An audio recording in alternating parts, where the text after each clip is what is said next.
I'm Charlie, you're watching Burnout Radio. I'm here today with Vinnie Russo from Spyker. You are the dealer relations manager, right? Technically my title, yeah. Technically your title. So what does that entail?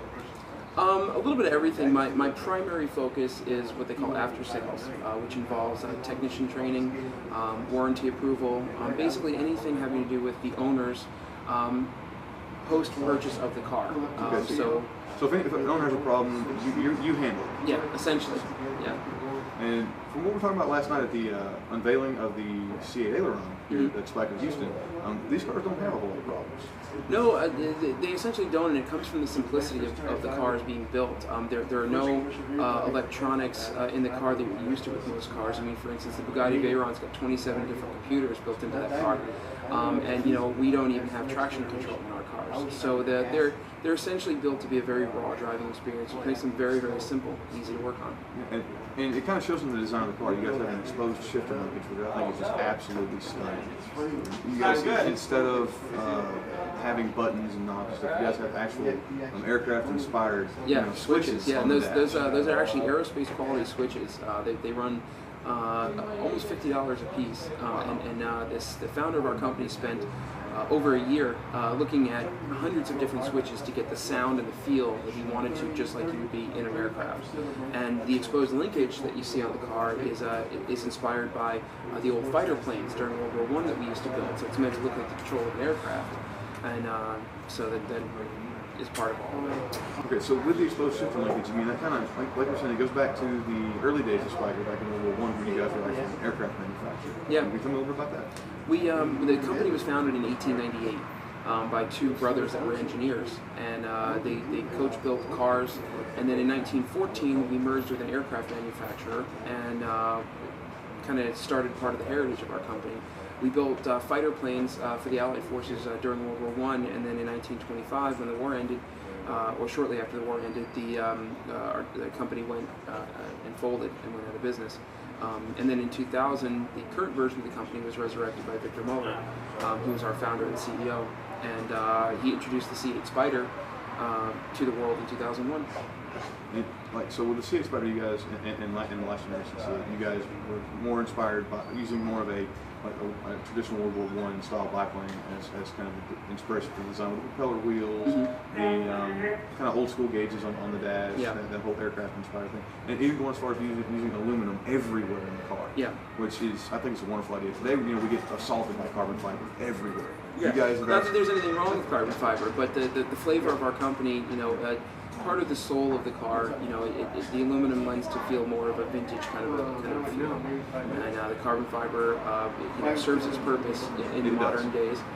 But for what our purpose was, it made more sense for us to use a more historically significant build process. And you guys show off the aluminum everywhere in the car. I mean, it's like your front splitter is polished aluminum. Yeah. On the hardtop cars, you have the aluminum trim all the way around it, and it's just a beautiful way to show off what the car's made from. Absolutely. And you guys all of your building materials are just top quality. And you were telling me last night that you guys actually only buy your leather from cows that are raised in the Netherlands, where it's extremely cold. We our hides come from a farm where the cows are up more in the northern portion of Europe, so that they're less likely to incur scars and marks and nicks, bug bites and things like that, which would make the leather imperfect. Yeah, there's actually no blemishes in the leather. Not at all. And so everywhere that's not aluminum in the interior is leather. It's leather, yeah, essentially. So, I couldn't imagine trying to get that out of the hide, from the Texas side of the highway. So, you guys have a beautiful car. I mean, what else, besides being more of a raw driving experience, what sets this car apart from its competition? Really, I mean, the exclusivity. The 5 pillars of the company are craftsmanship, design, performance, exclusivity, and heritage. And that really just about sums it up. The craftsmanship obviously is seen in the car the minute that you walk up to it. Most definitely. The performance of the car can be just summed up into numbers. The original car is 2,700 pounds, 400 horsepower. It's a very light, very raw car. Design, again, obvious when we walk up to the car. Heritage, we just kind of went over. There's a fantastic lineage of motorsports and things like that the car got into during the early part of the century.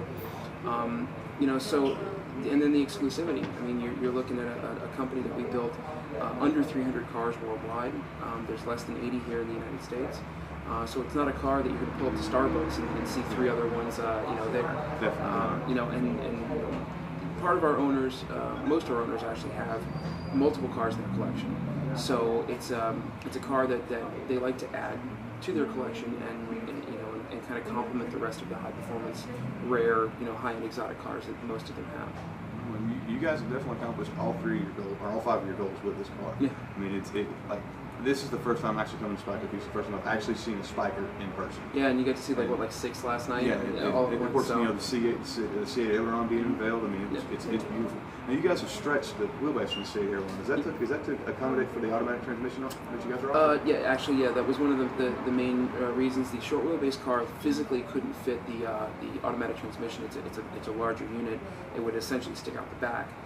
So what we've done is we've re-engineered the Aileron with completely different chassis, completely different suspension body panels. Really, the only thing that's carried over is the engine itself. So the rest of the car was redesigned as more of a touring car, along the lines of like I'm going to say maybe a Bentley GT or an Aston DB9, somewhere in there, where it's very sporting, meant for long distances, high speeds, ability to kind of just cruise comfortably. Whereas our short wheelbase car came into the market with a very hard-edged race, very raw car. So the short wheelbase car did not have power brakes, power assisted brakes. The Aileron does. Short wheelbase car had an electronically assisted steering at low speeds. Aileron is a standard hydraulically assisted, rapid pinion setup. So everything that we've done is we've kind of just graduated into more of a touring car to make the car a little bit more usable than some of our customers consider the short wheelbase car to be a toy, and this car's a little bit different. So the short wheelbase would be more like the guys looking for a track day car.